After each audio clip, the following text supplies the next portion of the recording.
Greetings, folks. All right, so on that last exercise, we were walking. We centered the weight across the ball of the foot. We stretch everything up to the air region.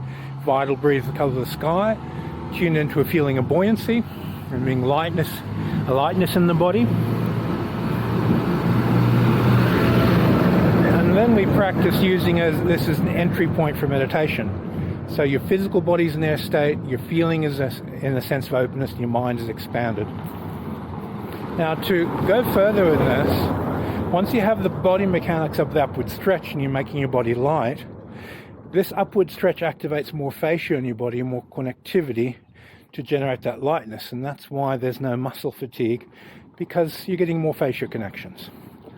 Now, the personality, the astral nature of this,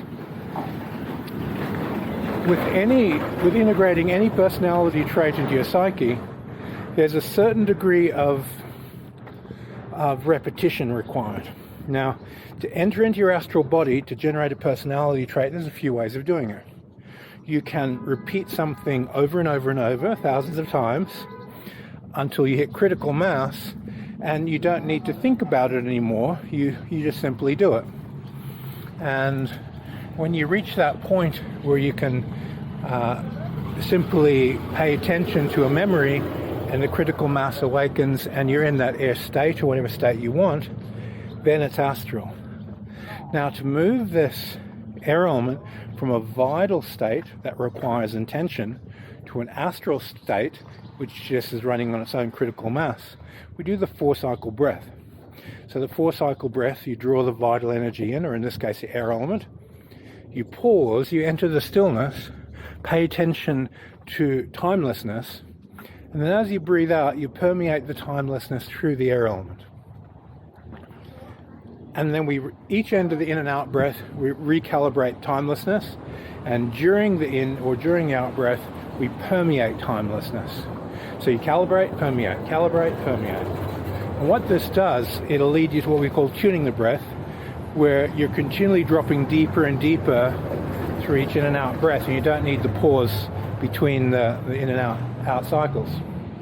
So this process drops you into what we call the astral body, or into the astral chi body. Now, this chi body is accessed through the release of time within the energy that you're adhering to. So whether it's life force, you enter the astral fluid, air element, of the body mechanics, and vitally, you enter into the astral substance of the air element. You'll very quickly, and we're only talking a few 20, 30-minute sessions, hit a type of critical mass where you think about it and you're in. Now, you can do this as little as 3 sessions, but give yourself 10, because you need at least 3 perfect sessions to anchor it in. Then all you have to do is attach that to a ritual, and hit the ritual, hit the feeling, hit the memory, and float up into that quality. So here we end up with a type of astral chi that you don't need thousands of repetitions, you just need dozens of repetitions, and you end up in a type of space that's equivalent to years of work for a normal person who does things through repetition. Okay, so the value in this exercise, you save time, you get depth of penetration, and you can start putting information into your astral body very, very quickly to generate qualities. So if I want to use the air element for releasing, I need to have the mental body a little bit bigger and more open and more released than the astral body. So there's a pressure differential between the bodies. The astral body is subject to space, it's a balloon, but it's released of time. The mental body is not subject to that same condensity of space, and its relationship to time is vastly different.